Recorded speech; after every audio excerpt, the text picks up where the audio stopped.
नमस्कार। आज हम बात करने वाले हैं एक बहुत ही ज़रूरी अपडेट के बारे में, खासकर स्टूडेंट्स और पेरेंट्स के लिए। देखिए, शैक्षणिक सत्र 2025-26 का जो परीक्षा कैलेंडर है ना, वो बदलने वाला है। और ये जो बदलाव हैं, ये सीधे तौर पर तैयारियों पर असर डालेंगे। तो चलिए, बिना देर किए समझते हैं कि क्या-क्या बदलने का प्रस्ताव है। तो सबसे बड़ी और सीधी बात यह है कि एग्जाम्स अब पहले हो सकते हैं। जी हाँ, बिल्कुल सही सुना। जो नया प्रस्ताव आया है उसके हिसाब से ज़्यादातर जो इंपॉर्टेंट एग्जाम्स हैं उनकी डेट्स को पहले किया जा रहा है। अब जाहिर सी बात है, इसका मतलब हुआ कि तैयारी का जो पूरा का पूरा तरीका है उसे भी बदलना पड़ेगा। ओके, तो शुरुआत करते हैं क्लास 9 से लेकर 12 तक के स्टूडेंट्स से। आइए देखते हैं कि उनके जो हाफ ईयरली और फाइनल एग्जाम्स हैं उनके शेड्यूल में क्या बदलाव देखने को मिल सकता है। अब जरा इस टेबल पर नजर डालिए। बदलाव काफी बड़ा है। जो हाफ ईयरली एग्जाम आमतौर पर दिसंबर में होते थे वो अब सीधे सीधे नवंबर में ही खत्म हो जाएंगे। लेकिन असली कहानी तो फाइनल एग्जाम्स की है। जहां पहले अप्रैल मई तक एग्जाम चलते थे, अब प्रस्ताव है कि उन्हें मार्च में ही खत्म कर दिया जाए। सोचकर देखिए, तैयारी के लिए लगभग पूरा 1 महीना कम हो जाएगा। अच्छा, ये तो बात हो गई बड़ी क्लासेस की। पर सवाल ये है कि क्या इसका असर छोटी क्लासेस पर भी पड़ेगा।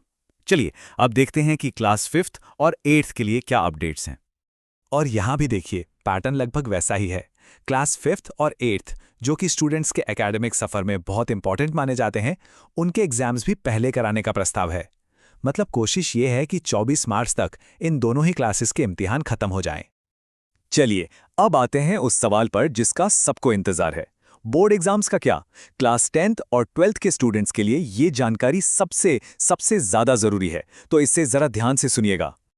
तो फिर सवाल ये है कि बोर्ड एग्जाम की तैयारी करने वालों के लिए इसका मतलब क्या है। उनकी पढ़ाई, उनका रिवीजन, उनका पूरा का पूरा प्लान, उस पर इसका क्या असर पड़ सकता है। और ये रहा जवाब, और शायद सबसे बड़ा बदलाव भी। जो बोर्ड एग्जाम्स हम सब मार्च में शुरू होने के आदी हैं, अब प्रस्ताव है कि वो 12 फरवरी से ही शुरू हो जाएं। जी हां, फरवरी से। ये एक बहुत ही बड़ा शिफ्ट है, यानी कि लगभग 3 हफ्ते पहले।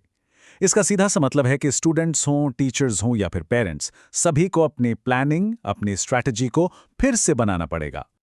ओके, तो अब जब ये सारी जानकारी हमारे सामने है, तो ये समझना बहुत जरूरी है कि अब आगे क्या, इन डेट्स को लेकर अभी क्या करना चाहिए। तो देखिए, यहां पर सबसे जरूरी बात आती है, एक शब्द पर ध्यान देना बहुत जरूरी है, प्रस्तावित। इसका मतलब है कि ये सारी डेट्स अभी सिर्फ एक प्रपोजल हैं, एक सुझाव हैं, ये फाइनल नहीं है, अभी कुछ भी कंफर्म नहीं हुआ है।